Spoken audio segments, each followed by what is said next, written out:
Kecewa dengan liga yang ditunda-tunda dan tak jelas, situs PT LIB pun kabarnya diretas. Benarkah? Dua stasiun TV coba boikot Indosiar sebagai broadcast. Pemain Jepang yang akan tiba di Indonesia, serta juga ada extra time. Semuanya akan kami rangkum di Rio Sport.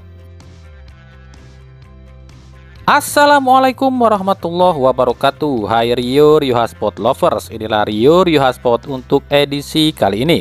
Tapi seperti biasa, sebelum kita lanjut ke videonya, saya tetap mohon dukungannya untuk channel ini agar terus berkembang dan bisa memberikan berita-berita informatif yang tentunya semoga saja bermanfaat untuk kita semua. Dengan cara klik subscribe, aktifkan juga notifikasi loncengnya, like, share, dan juga komen. Dan inilah Rio Sport selengkapnya.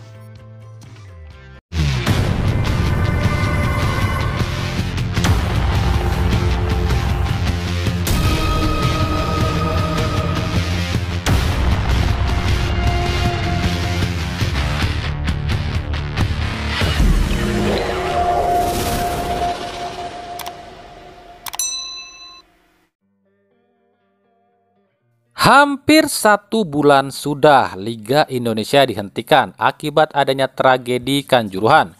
Namun hingga saat ini belum ada kejelasan apapun, baik itu kompetisi, hasil investigasi maupun kelanjutannya. Publik Indonesia pun mulai jenuh dan bertanya-tanya, apa sih yang sebenarnya dilakukan oleh pemerintah, PSSI dan PT LIB?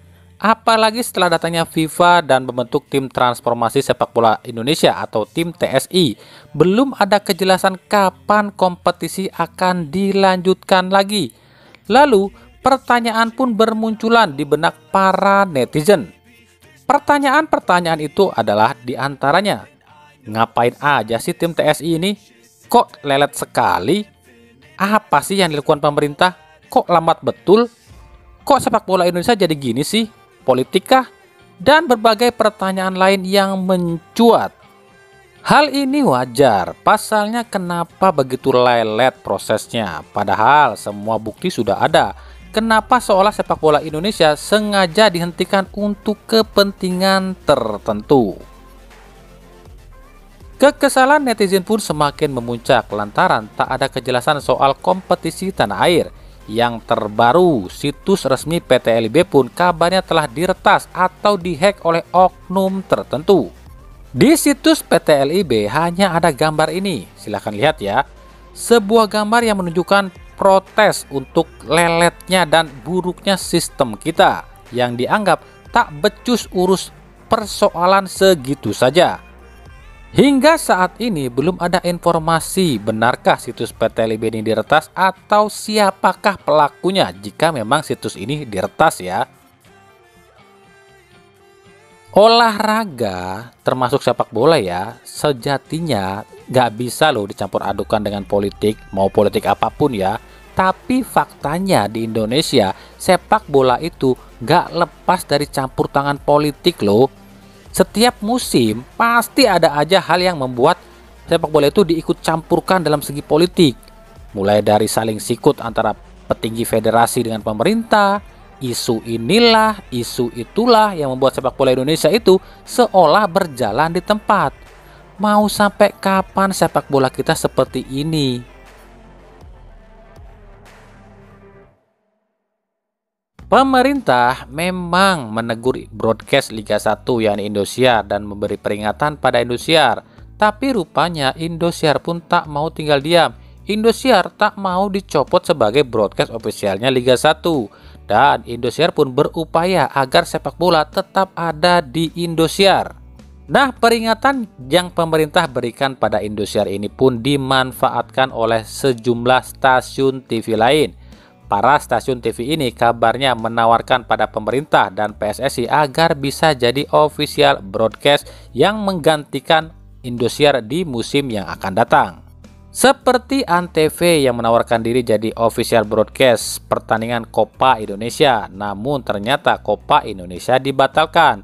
dan Antv pun kabarnya akan coba menyiarkan Liga 2. Kini, stasiun TV lain pun coba menawarkan diri untuk jadi official broadcast menggantikan Indosiar. Stasiun TV itu adalah Net TV. Net TV pun rencananya akan memulai menyiarkan pertandingan-pertandingan sepak bola dan dimulai dengan pertandingan uji coba Timnas U19 di Turki mulai tanggal 24 Oktober ini. Meskipun belum dirilis, namun kabar ini telah beredar di dunia maya. Dan jika benar, Net TV akan menyiarkan uji coba Timnas U19 di Turki, berikut jadwal uji coba Timnas U19 di Turki. Nah, jika benar ini disiarkan oleh Net TV, ini tentunya akan jadi perbandingan stasiun manakah yang paling layak jadi official broadcast Liga 1 musim depan. Liga 1 memang belum jelas nasibnya, apakah akan dilanjutkan atau tidak. Tapi bukan berarti para klub tenang-tenang saja. Para klub masih berharap liga dilanjutkan dalam waktu dekat ini. Dan jika liga dilanjutkan di November ini, otomatis sudah masuk ke masa bursa transfer. Nah, bicara bursa transfer khususnya pemain asing di Liga 1 musim ini, setidaknya ya di 11 pekan ini tercatat ada 8 pemain asing asal Jepang yang membela klub Liga 1.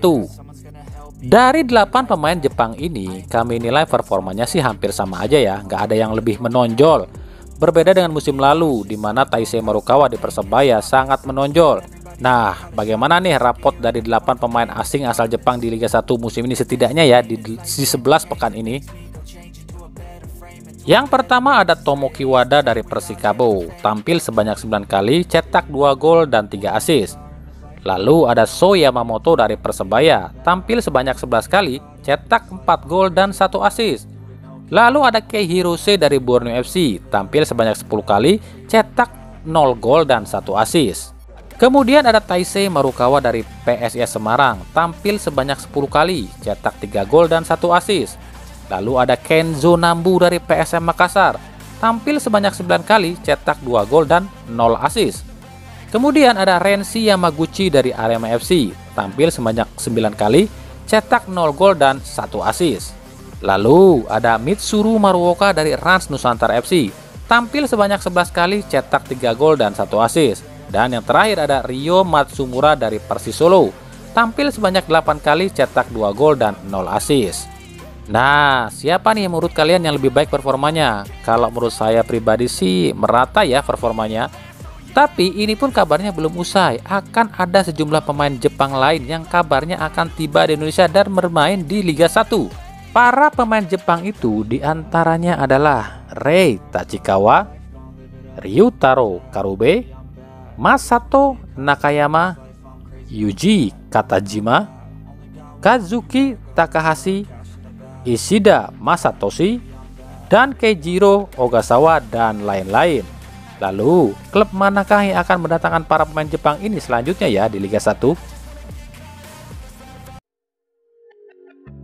Winger lincah Timnas Indonesia milik Sabah FC, Sadil Ramdhani, kabarnya tengah bimbang.